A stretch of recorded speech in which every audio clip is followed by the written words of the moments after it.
जैसा कि last episode में हमने देखा कि टैंग शैंग हेल रोड में था और हुई लीना वहाँ बेहोश हो गई थी। वो आगे बढ़ ही रहे होते हैं कि तभी टैंग शैंग को एक खाई दिखती है। उसे इस खाई के ऊपर से छलांग लगाकर दूसरी साइड जाना था। हुई लीना बेहोश पड़ी थी, इसीलिए उसको उसे भी गोद में उठाना था। टैंग शैंग की ब्लू सिल्वर प्लांट की लेंथ 100 मीटर की थी, लेकिन ऊपर की दीवार 120 मीटर की थी, जिस वजह से वो दीवार को पकड़कर छलांग नहीं मार पा रहा था। उसके पास एक ड्रैगन भी आ रहा था, इसलिए टैंग शैंग को जल्दी जल्दी में कुछ सोचना पड़ता है और वो तभी अपना एक हिडन वेपन निकालता है। उसका ये हिडन वेपन क्रॉसबो रोप थी, जिसकी रेंज 70 मीटर थी। और अब टैंग शैंग ब्लू सिल्वर प्लांट को हिडन वेपन के साथ मर्ज करके वहाँ से छलांग लगा देता है। हुई लीना के वेट की वजह से वो दूसरी साइड पहुंचने में असमर्थ हो रहा था, लेकिन वो हिम्मत नहीं हारता और स्ट्रगल करने के बाद दूसरी साइड पहुंच जाता है और रियल वर्ल्ड में वापस आ जाता है। अब इन दोनों को मृत्यु के देवता की उपाधि मिल गई थी और अब हुई लीना भी होश में आ जाती है और वो टैंग शैंग को धन्यवाद कहती है, क्योंकि अगर वो अकेली यहाँ होती तो वो हेल रोड में ही मर जाती। उसे टैंग शैंग से प्यार हो गया था, लेकिन उसे पता था कि उसका फ्यूचर टैंग शैंग के साथ नहीं है, क्योंकि पोप मार्शल सोल का रिश्ता हाउतियान ट्राइब से कभी नहीं करवाएगी। वो ये सोचकर बहुत पछताती है और सोचने लगती है कि काश वो मार्शल सोल हॉल में ना होती। अब फिर हुई लीना वापस चली जाती है और फिर टैंग शैंग अपने पापा को देखता है। टैंग शैंग को पता चलता है कि उसके पापा ने भी डेड गॉड की डोमेन ले रखी है और वो भी यहाँ आए थे। अब टैंग शैंग के पास जो हीनियस एसेंस आया था, उसने टैंग शैंग को बाहर से देखने पर खतरनाक तो बना ही दिया था, लेकिन टैंग शैंग के अंदर का गुस्सा भी अब बहुत ज्यादा बढ़ गया था। टैंग शैंग का दिमाग हीनियस एसेंस की वजह से गुस्से को शांत नहीं कर पाता और टैंग शैंग बहुत जल्दी जल्दी चिड़चिड़ा होने लगा था। ये सब बातें उसके पिता को पता थी कि हीनियस एसेंस की वजह से ऐसा सब होगा, इसीलिए वो उसे फिर एक खास जगह ले जाने का डिसाइड करते हैं। टैंग शैंग उनसे पूछता है कि अब मैं स्लॉटर हाउस में ट्रेनिंग कर आया और अब मुझे आप अपनी स्टोरीज बताओ कि आखिर आपके साथ हुआ क्या था। इस पर टैंग हाउ कहता है कि तुम अभी भी इस काबिल नहीं हुए हो और तुम्हें एक और जगह जाना बाकी है और उस जगह पर ट्रेनिंग करने के बाद तुम मेरे रिक्वायरमेंट्स को पूरा कर लोगे। अब वो दोनों फिर एक खास जगह जाने लगते हैं। वहीं दूसरी तरफ हम हुई लीना को देखते हैं, जिसके पास पोप के भेजे गए 2 सोललैंड मास्टर गए हैं और वो उसको वापस ले जाना चाहते हैं। टैंग शैंग और उसके पिता एक खास एकेडमी में जाते हैं और वहाँ कई सारी लड़कियाँ मौजूद होती हैं। वहाँ कुछ लड़के भी मौजूद थे और टैंग शैंग समझ नहीं पाता कि आखिर यहाँ उसे क्या सीखने को मिलेगा। इस जगह का नाम ऑब्सक्योर फुल मून मार्क्स है और अब टैंग शैंग वहाँ खड़ी एक लड़की से यहाँ की डायरेक्टर को बुलाने की कहता है, लेकिन उसके आसपास कुछ बदतमीज लोग खड़े थे जो टैंग शैंग के कपड़े देखकर उसका मजाक उड़ाने लगते हैं और टैंग शैंग को ये बात सहन नहीं होती और वो उन आदमियों के हाथ तोड़ डालता है। टैंग हाउ अपने बेटे का ऐसा गुस्सा देखकर बहुत शॉक होता है और बाकी सब टैंग शैंग से डरने लगते हैं। ये सब टैंग शैंग के हीनियस एसेंस की वजह से हुआ था, क्योंकि इस एसेंस ने टैंग शैंग को बहुत क्रूअल बना दिया था। टैंग शैंग शांत नहीं हो रहा था, लेकिन तभी उसे एक धुन सुनाई देती है। ये धुन यहाँ की डायरेक्टर निकाल रही थी और टैंग शैंग समझ जाता है कि ये म्यूजिक डोमेन है और ये डोमेन रिदम की वजह से फैलता है। ये बहुत ज्यादा पावरफुल स्किल है।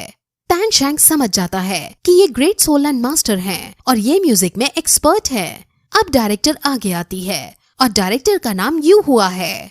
यू हुआ मून पेविलियन की ओनर है। ये यहाँ पर म्यूजिक और एटिकेट सिखाती है। ये लोगों के साइकोलॉजिकल बिहेवियर्स को चेंज करके उन्हें शांत, सभ्य और सुशील बनाती है। ये उन्हें म्यूजिक भी सिखाती है, क्योंकि म्यूजिक इंसान के बिहेवियर्स को चेंज करने में बहुत बड़ी भूमिका निभाता है। और इसीलिए टैंग शैंग अब समझ जाता है कि क्यों उसके पापा उसे यहाँ लाए हैं। यू हुआ जैसे ही टैंग शैंग को देखती है तो वो उसे गले से लगा लेती है और उसे इतने दिनों बाद देखकर बहुत रोती है। वो फिर टैंग शैंग को देखती है और कहती है कि मैं तुम्हारी आंट हूँ। वो अब उन दोनों को प्राइवेट एरिया में ले जाती है और टैंग हाउ से गुस्सा करते हुए कहती है कि तुम्हें इतने दिनों में मेरी याद कभी नहीं आई क्या।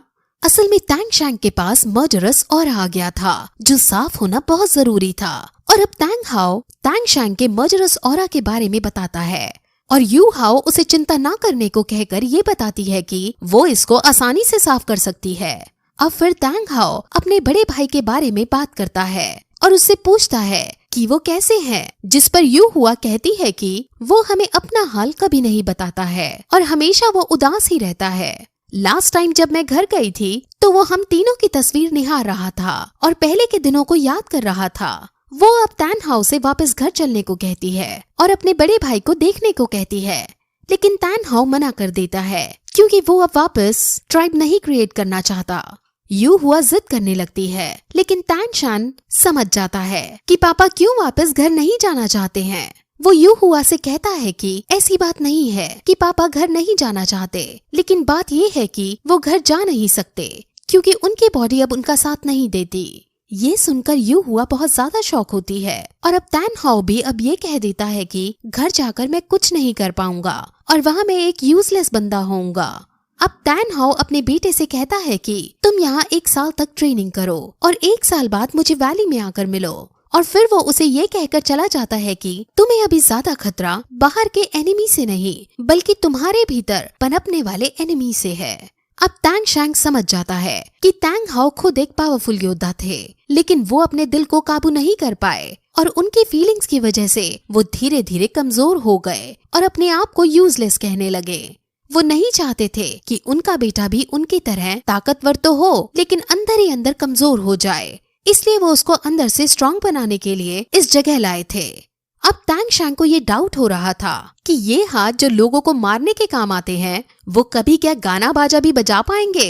वो सेल्फ डाउट कर ही रहा होता है कि तभी वहाँ यू हुआ आती है जो उसे गाने बजाने का मतलब समझाती है और एटिकेट्स की अहमियत बताती है और उसे मोटिवेट करके कहती है कि तुम कल मेरे साथ क्लासरूम में आना, वहीं से तुम्हारी रियल ट्रेनिंग शुरू होगी। अब अगले दिन तैंग शैंग क्लासरूम में जाता है और वहाँ वो कई सारे बच्चों को देखता है और उनके बीच जाकर बैठ जाता है। वो सारे बच्चे नोबल फैमिली से ताल्लुक रखते हैं और ये सब म्यूजिक कंपटीशन में अव्वल आना चाहते हैं क्योंकि 1 साल बाद सभी शाही परिवारों के लोग यहाँ आएंगे और जो भी इन सभी में अव्वल होगा उसको वहाँ परफॉर्म करने को मिलेगा। अब तैंग शैंग और बाकी सभी से बजाने को कहा जाता है और तैंग शैंग सोचने लगता है कि वो कैसे बजाए, और जैसे ही वो अपना हाथ इंस्ट्रूमेंट पर रखता है वैसे ही उसमें से गंदी आवाज आने लगती है।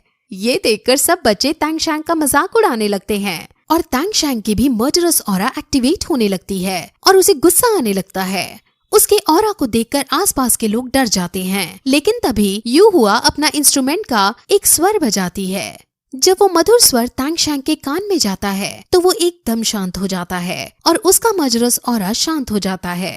तैंग शैंग का मन अब बिल्कुल शांत हो चुका था और अब वो शांति से अपने इंस्ट्रूमेंट को देखता है और उसको बजाने लगता है और उसकी ध्वनि सुनकर सब मदहोश होने लगते हैं क्योंकि वो बहुत अच्छा बजा रहा था। अब तैंग शैंग बहुत मेहनत करता है और टीचर के पढ़ाने के बाद एक्स्ट्रा म्यूजिक बुक्स पढ़ डालता है और वो म्यूजिक से लेकर एटिकेट्स तक में अच्छा परफॉर्म करता है। उसकी ग्रोथ बहुत जल्दी जल्दी होती है और अब एक दिन यू हुआ सभी बच्चों को एटिकेट्स की ट्रेनिंग देने के लिए डांस ट्रेनिंग करवाती है। सभी अपना अपना पार्टनर चुनने लगते हैं और तैंग शैंग को भी एक लड़की दिखती है जिसके पास जाकर वो डांस करने का पूछता है, लेकिन वो लड़की तैंग शैंग से तुरंत दूर हो जाती है और एटीट्यूड में कहती है कि मैं किसी नॉर्मल लड़के के साथ डांस नहीं कर सकती, मैं रॉयल खानदान से हूँ और तुम्हारा तो किसी को भी नहीं पता कि तुम आते कहाँ से हो। अब ये तैंग शैंग और उसके परिवार की घोर बेइज्जती थी और यू हुआ डरने लगती है कि कहीं तैंग शैंग का मर्डरस ऑरा एक्टिवेट ना हो जाए, लेकिन वहाँ कुछ उल्टा ही होता है और तैंग शैंग प्यार से उसे समझाता है कि रॉयल खून नहीं बल्कि स्किल्स होती हैं और बंदा अपने काम से बड़ा बनता है, अपने परिवार से नहीं। अब फिर वहाँ एक लड़की जो प्रिंस जू की बहन है वो वहाँ आकर तैंग शैंग के साथ डांस करने लगती है।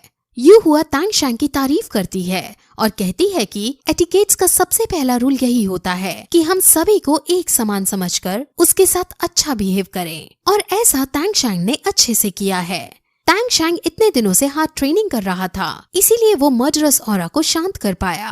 अब फिर प्रिंस जू की बहन प्रिंस जू को लेटर लिखती है और उसे तैंग युन के बारे में बताती है और कहती है कि वो बहुत अच्छा लड़का है। प्रिंस यू इस लेटर को देखकर शॉक हो जाता है और उसे पता चल जाता है कि उसकी बहन तैंग युन को पसंद करने लगी है। असल में तैंग शैन ने अपना नाम सभी को तैंग यिन बताया था, क्योंकि वो जानता था कि उसके कितने दुश्मन हैं। इसीलिए वो अपनी पहचान छुपाकर रह रहा था। और फिर अब ये एपिसोड यहीं खत्म हो जाता है।